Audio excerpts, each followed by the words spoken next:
He is the president and CEO of the San Francisco Giants. He's Larry Baer, who joins us now. Hey, Dan. Hi, Dan. And he came bearing gifts as well. Gifts. We have you're now a Giant for life. Here we are, the cream-colored jerseys. All right. That Willie Mays, Willie McCovey, Barry Bonds wore. Yeah. And it's all yours. Welcome to San Francisco. Thank you. Thank you. And thank you for letting us have the facility here. Now, can you... Great having you. Can you turn on the Jumbotron? Do you have something on your phone? Oh, my button to turn on the Jumbotron. Okay. Got my little shoe button. Have you ever opened the stadium for your kids to go in and, like, they want to have wiffle ball or something like that? We've had a lot of activities here for school groups and everything. Not just for my children, but we've it's such a magical thing, a ballpark. We kind of take it for granted, those of us who come to it every day. But I have memories of going with my father out to Candlestick Park on the bus and watching Willie Mays, Willie McCovey, Juan Marichal play, Hall of Famers, all Hall of Famers play when the Giants moved to San Francisco in the 60s and then the 70s at Candlestick. And this ballpark now, Oracle Park, our new ballpark, is quarter century old and going strong. Yeah, I was going to ask you about the shelf life of stadiums, because it feels like there is a finite amount of time before we then tear something down and we maybe move someplace or build something on the same property here. Why will this be different here? Dan, I think it depends. I think it depends on a few things, on the location, on the feel, on how you're able to really curate a ballpark over time. And I'll never forget when we acquired the Giants, it goes back now to the 1990s, early 90s, 93. Candlestick Park was 30 years old or so. Felt like it was 75 years old. Dodger Stadium was the same age, 30 years about, because Giants and Dodgers moved west at the same time. And it felt like it was 10 years old. It was maintained beautifully, Dodger Stadium, and here it is going strong today. So, we very much hope that we can be in the vein of Wrigley Field and Fenway Park and, be around forever. There'll be improvements, and we do that every year. We do make changes and add and subtract and do things. But I think, we're really proud of the city of San Francisco and the location and the support. So we're not going anywhere anytime soon. Yeah, you did it right, though. The vistas, public transportation, you have people coming into the city, which is really important. Building around, that's what worries me. Bears are going to go outside the city. The Cleveland Browns outside. I want people going into a city, not leaving a city. Well, I think, look, part of the urban experience, we like to talk about work, live, play. People living downtown, going to the ballpark, working downtown. It's a great urban experience here in San Francisco and lots of cities around the country. And I think if a ballpark could be part of that experience, I think also baseball uniquely, because it's played during the day often, it's in the summer. You want to have that experience in and around a city with the restaurants and the economic benefit that you can get. When this ballpark opened 30 years ago, there wasn't a lot around this neighborhood. Now we have a whole area, a whole neighborhood. It's really the growth engine of San Francisco is right where we're sitting here, right, within a walking distance of the ballpark. I was walking around yesterday, saw the statues, McCovey, Marichal, Willie Mays. Where are you placing Barry Bonds' statue? TBD on Barry. But Barry, it's interesting because the five that we have are in the Hall of Fame, the 5 statues. That's been sort of our criteria. But we view Barry as a Hall of Famer, even though he's not in the Hall of Fame. And that's obviously a big, long discussion that has been had and will continue to be had. But in our minds, he is a Hall of Famer and statue-worthy. Jeff Kent, we're proud that Jeff Kent is going in the Hall of Fame now, coming from the new era ballot. And a year from now, we have some others, including Buster Posey, who is our president of baseball operations, who we believe should be a first ballot. Does everybody get a statue? If you're in the Hall of Fame. So your statue's coming when you go in the Hall of Fame. Yeah. Okay, so does Bonds have any say in this? In terms of whether he gets a statue or No, where it is? Yeah, we've talked to with Barry about it, and we need to have that conversation and help figure it out. Yeah. How do you come to grips with him being a Hall of Famer? If I say make the case for Barry Bonds, Hall of Famer. Look, it's a tough one for us because it's not a tough decision. We believe he absolutely should be in the Hall of Fame. There's criteria on the ballot, and it's hard for us to opine on him versus other players. We think it's a really difficult discussion. But by any objective measure, him and there are others that are not in the Hall of Fame that we believe are worthy in that era deserve to go. And that's that's something that's not going to get sorted out easily. Barry was from 93 to 99.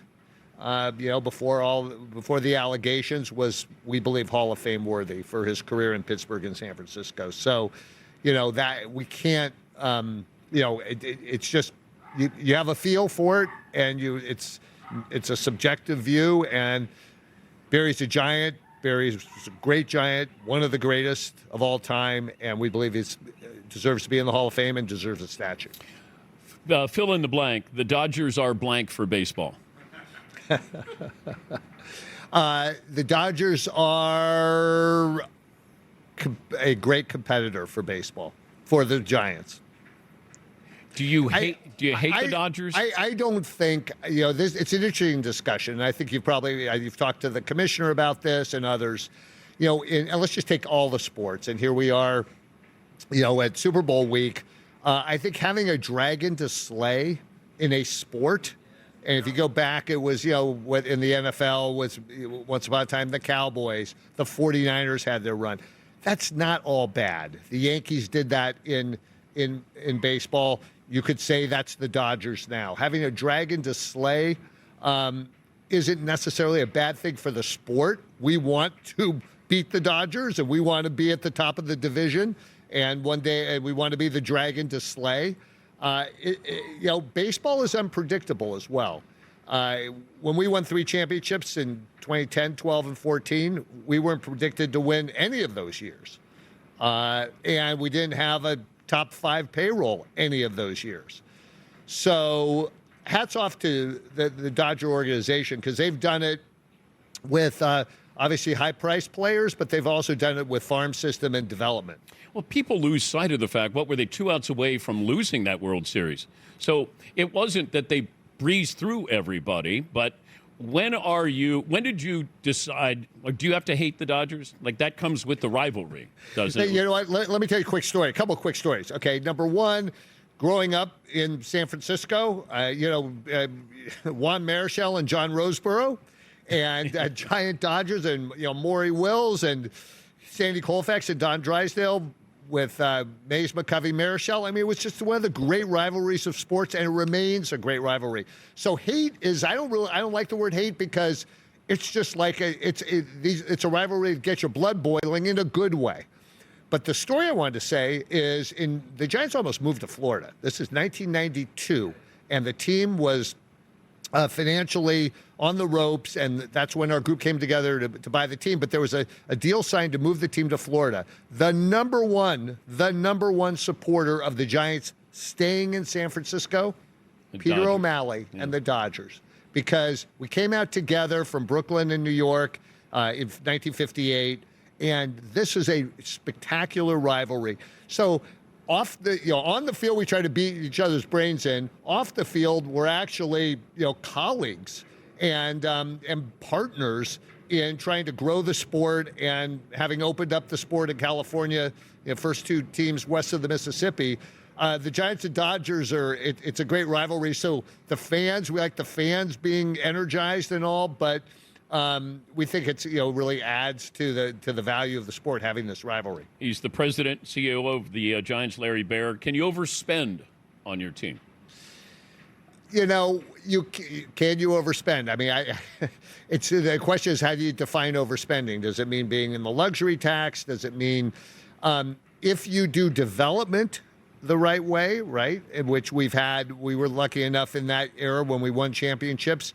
Pretty much the entire team was homegrown, right? Between Buster Posey and Masson Bumgarner and Tim Lincecum and Brandon Crawford and Brandon Belt. And so we didn't overspend. We didn't have to overspend. You know, we were somewhere in the top 10, but we weren't in the top 5 in spending. So I guess the question is, do you need to overspend to win? I would say the answer is no. But you have to have the right development in baseball. Remember, baseball is different. I mean, you come off a college campus or a high school campus for that matter, and you've got, the very best players are in the minor leagues for 3 years, 4 years. And that's really where a lot of the arms race is now. It's not necessarily, yes, signing free agents can matter. And we've had some great free agents, Barry Bonds at the top of the list, who have mattered a lot. But if you didn't have the 24 other players to pair them with and the guys that are coming up through the minors, it's hard to do it through free agents only. Were you in on the Ohtani sweepstakes? Yeah. We were in on the Ohtani. We had Shohei sitting in just across the water here in the ballpark trying to woo him. And you were going to let him pitch and hit? Yes. Because not everybody wanted to do that. We were going to let him pitch and hit, and we, in our salary and deal was competitive to the was pretty much the same as the Dodgers. The agents for him at the time, CAA, they basically set out the deal, and we would have played along with that deal. But look, we understand everything. He was in Southern California.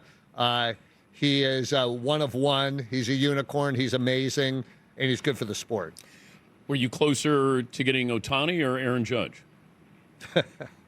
I don't know. I mean, Aaron Judge grew up a lot closer to San Francisco than Shohei did.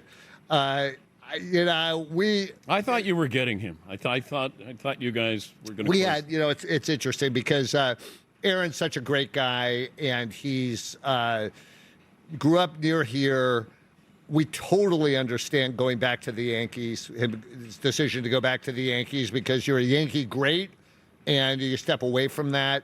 It was in some ways out of our hands in the sense that we were going to be competitive on the numbers. I'm not sure there were any numbers that were going to get him here if the Yankees decided in the end they were going to keep him. We had a great event here with his parents, and Aaron was quoted as saying his favorite player growing up was Rich Aurelia, who played shortstop, who hit in front of Barry Bonds, right? And so when Aaron was growing up in the 90s, and so we had a little event here where Aaron, we were having a dinner, and Aaron gets tapped on the shoulder. He turns around, and he said, "Aaron, nice to meet you. I'm Rich Aurelia."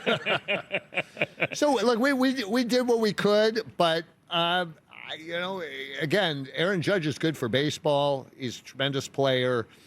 We didn't walk into that thinking that there was some huge, 90% chance he was going to come to us because he at the time was a Yankee great, and to continue as a Yankee great is a big deal. Thanks for the accommodations. Not only this year, but a couple of years ago at the Super Bowl where we were in the Scottsdale Stadium. It was wonderful. Your people have been great, and we appreciate the accommodations. Well, thanks, Dan. We love the partnership. We love the partnership with you and your group, and with NBC. And we look forward to, on NBC and Peacock, Sunday Night Baseball returning. And I saw our friend Bob Costas is coming back on the air, which is awesome. I know. Larry Baer, the president, CEO of the San Francisco Giants.